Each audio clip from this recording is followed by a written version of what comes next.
Hello, and welcome to Getting It Done, a podcast about music, education, and life lessons.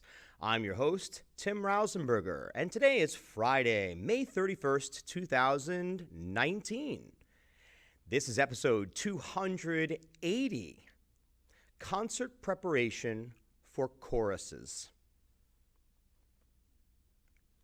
I decided to do today's episode specifically on choruses as opposed to bands, because I have found over the years that what needs to be said to singers is much different than what needs to be conveyed to people who play instruments.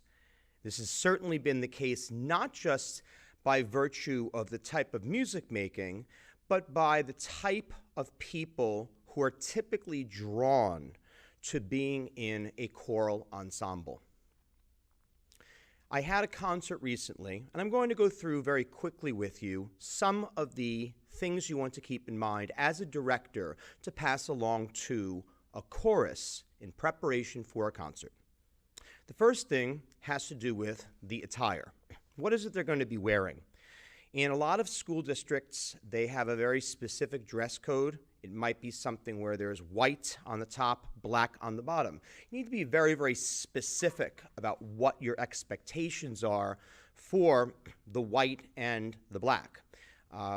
You need to understand in 2019, unfortunately, the fashion industry, and it's not a dig against them, but the styles and the things that are available are a lot more difficult, especially when it comes to women needing to shop for these specific accessories.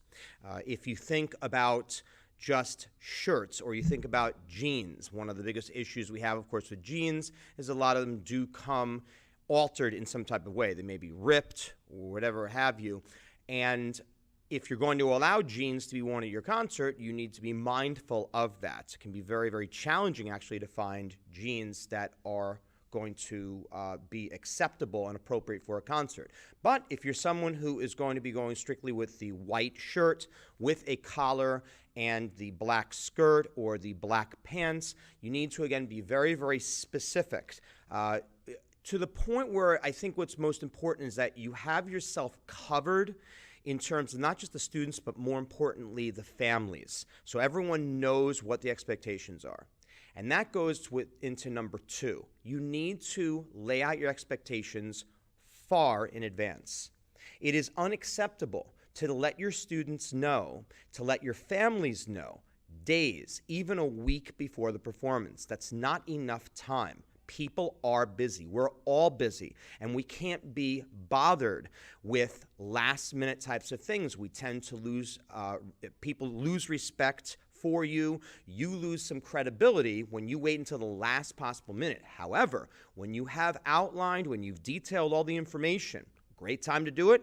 Back to school night, when you're going to be seeing a lot of these families, and even if you don't see them, you can send the information out. In September or October, everything is out, everything is ready to go. We're all set, and we don't have any complications. There are no questions about anything that is going on in terms of attire as a main thing.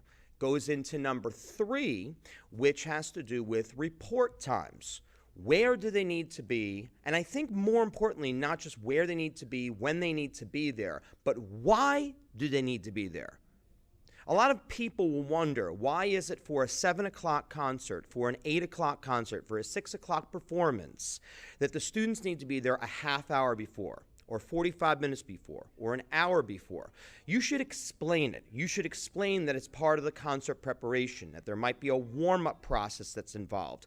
It might have to do with the seating. In my particular situation, the concert that I had last night, we were having the performance in a completely different school setting. And for that reason, instead of saying a half hour before, we said 45 minutes. It worked out very well for us because, as luck would have it, we had a terrible, terrible thunderstorm about an hour before the concert, and it delayed a lot of people. Luckily, just about everyone was there on time with plenty of time to get prepared, to get ready for the performance, and people were not panicking at the last moment.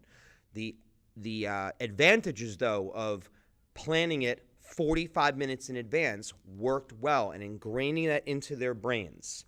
Now you, as a teacher, let's go on to number 4 in terms of preparation, you need to prepare for everything to go wrong. I'll take yesterday as a classic example. When we were copying our concert programs, there were issues with the copier. It is to be expected. It happens constantly for concerts, okay? This is a time of year, especially when copy machines tend to be used more than others, this particular time of year. So you also need to remember that in May, that copier perhaps has not been serviced very much. So anticipate the issues. Anticipate for things like rain. I had an entire second wardrobe ready to go in my car just in case.